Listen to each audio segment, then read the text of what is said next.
Hey guys, Ryan here. In today's video, if you want a Kar 98 that can pull off snipes like you're seeing in the background in this clip, then I think I have the build for you. Now, it does have some very obvious drawbacks, and I'm not even sure the Kar 98 is necessarily the best sniper in Warzone, but I'm also pretty sure that if you try out this build, you're not going to be disappointed. As I mentioned before, you don't have to like, you don't have to subscribe, but if you do, it really helps out the channel, and I just want to say thank you for watching this video. So, let's begin. So we're going to get right into the attachments here. And the main attachment you need to be paying attention to is that 10 times scope. All of the other attachments are important, but they don't make that big of a difference compared to that 10 times scope. The second you put that thing on, the ADS speed of your Kar 98 is going to become insane. I have a quick little example I'm going to show you here in the background. So on the left, you're going to have the Kar 98, and on the right, you're going to have the Type 99 with a pretty decent quickscoping build. And as you can see, the difference is absolutely night and day. So while it does really boost your ADS speed, it does come with some drawbacks, and I want to talk about all of that in this pros and cons section. I'm going to start with the cons on this one because I think it's really important to talk about, guys. As I mentioned earlier, I'm not sure the Kar 98 is outright the best sniper in the game, but I do think this is the best Kar 98 build in the game. And I think if you're a kind of aggressive sniper and you do a lot of your sniping in the mid-range and close range, then I think this is outright the best option for you. However, if you are a really long-range sniper, then I think this one is going to just be something you might have to pass on. The reason why is because it has really bad damage and it has really bad bullet velocity and bullet drop at those long ranges. Now, the flip side and the other negative is that the scope just has way too much zoom. I'm going to show you what I mean here in a little bit in a nice comparison section, but this 10 times scope, guys, it zooms in so much, it's kind of hard to use aggressively. So that's where this build is a little iffy, but of all the sniper builds I've tried thus far, this is by far the best and the one I've had the most fun with, period. And that's going to lead me talking about the pros. This thing, guys, has insane ADS speeds. Like, it is insane. Not only that, it has great handling. The aiming stability is great. The way it feels between 0 and 75 meters is awesome. Beyond 100 meters, though, it gets a little bit more iffy, and that's the only downside. But what I've noticed on this map, a lot of my snipes are actually in the mid-range. Because there's so many trees, because there's so many things that block lines of sight, the only really long-range sniper battles I'm having are when I'm on top of peak, and that's not very often. So what I found is that this Kar 98 build is actually pretty good because most of the time I am sniping in the mid-range. So if you were someone who really liked the Kar 98 and the Swiss from Modern Warfare and Cold War, then I think you're going to have a good time with this gun. But there's also one major drawback that I have to talk about, and I didn't even want to put it on the list because it's just such a big deal to me. I have to talk about it as just its own topic. This gun, guys, has terrible flinch. And the only real gun right now that I found that doesn't have really bad flinch is the Modern Warfare Kar 98 with the focus perk. For some reason, the Modern Warfare Kar 98 with the focus perk is bugged and it offers no flinch at all, and it's insane, and it is a great perk to be used, but a lot of people, like myself, are just playing Vanguard Royale. So we don't have access to the Modern Warfare guns and the Cold War guns. We're just using these guns, and that is a huge issue. That is where I am testing a couple builds right now with the Type 99 and the 3-line rifle to try and find the best flinch-resistant build in the entire game. I haven't found the perfect one yet. I'm working on it. It's probably going to be something you're going to see later this week, but that is my next goal. Because while I do love this thing, it is outright obnoxious having your aim go to the ceiling every time someone just puts 1 or 2 bullets on you. With the potency of guns like the Automaton, the Bar, and guns like that, it is outright ridiculous having flinch that is this bad.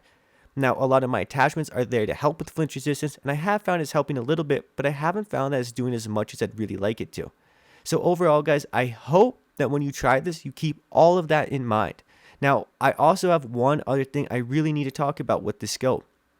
I'm not 100% sure this isn't a bug.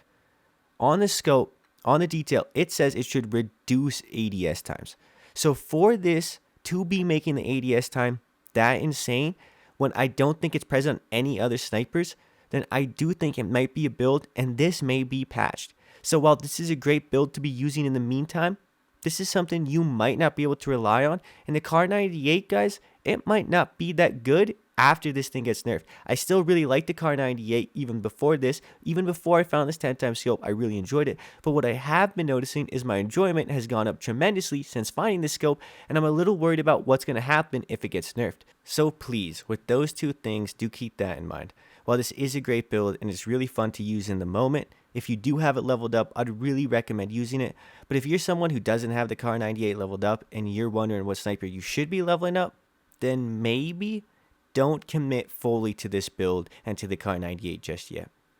Let a little bit more research be done. Let a couple more people like JGod, myself, Iceman, Isaac, whoever, True Game Data, let people find the best builds. Let people find the best ways to use these snipers, and let's see what the best sniper will be in a week or two. It's like all of these guns, guys. The meta is constantly shifting almost every single day. Every single day I've hopped on to Warzone, I found a new gun, I found a new thing, and there's so much to talk about. There just really isn't enough time for me to try every gun. There isn't enough time for me to make all these videos, and there's never gonna really be enough time. But what I can do is I can start focusing on the things that are important. If you have this gun leveled up, if you are looking for an aggressive sniper build, then I think this is the one you need to use, and I'd recommend using it before it may get nerfed. I'm not saying this is for sure a bug. I don't want to say that. I'm not saying that's exactly 100% what's going on, but I do have a feeling that within a week or two, you may see some patch notes that make this 10x scope zoom in like it really should, because I have a feeling it's scoping in just a little too fast. And as for the topic of what you should be using this with, well guys, there are a million options, and I have a ton of videos planned on these exact topics coming later this week. But just as a basis, I'd recommend the Cooper Carbine, the MP40, the Type 100, the Volks, and even guns like the NZ, STG could all be used, but those first four I mentioned, those are the ones I'd really recommend trying and using for yourself. I'm going to be breaking down my favorite sniper supports, as I said, later this week, but in the moment, I would really recommend those four. And if you are also looking for the best perks to run, guys, I would first start off with Amped. You need to have Amped. Because this map has so many bushes, so many trees, so many buildings everywhere, one of the main things that's going to happen is you're going to be caught off guard by people getting a lot closer than they would on Verdansk.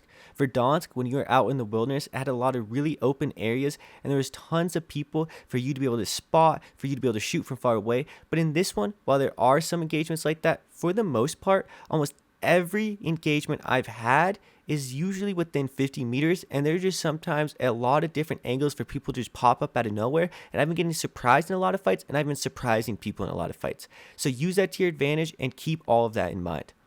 So guys, one last thing before I go, I am going to get back into streaming. I've mentioned it for a while, but it's something I really want to do. I finally got my setup kind of figured out for streaming because it's a little bit of a pain with the PS5, and it's something that's not as easy as it really should be, but I do think I finally got it figured out, and I really want to get back to streaming because I do think that's the next step for this channel. And while I do want to keep making my content, and that is 100% the plan, and that will never change, I do want to stream because I do think the one thing that I can offer beyond these videos is really entertaining gameplay, and I will swear by that. So if you hear this and you do see me streaming, I hope you stop by. I hope you enjoyed this video. I hope you have a good day. I hope you've been enjoying Warzone. It's been Ryan. Peace.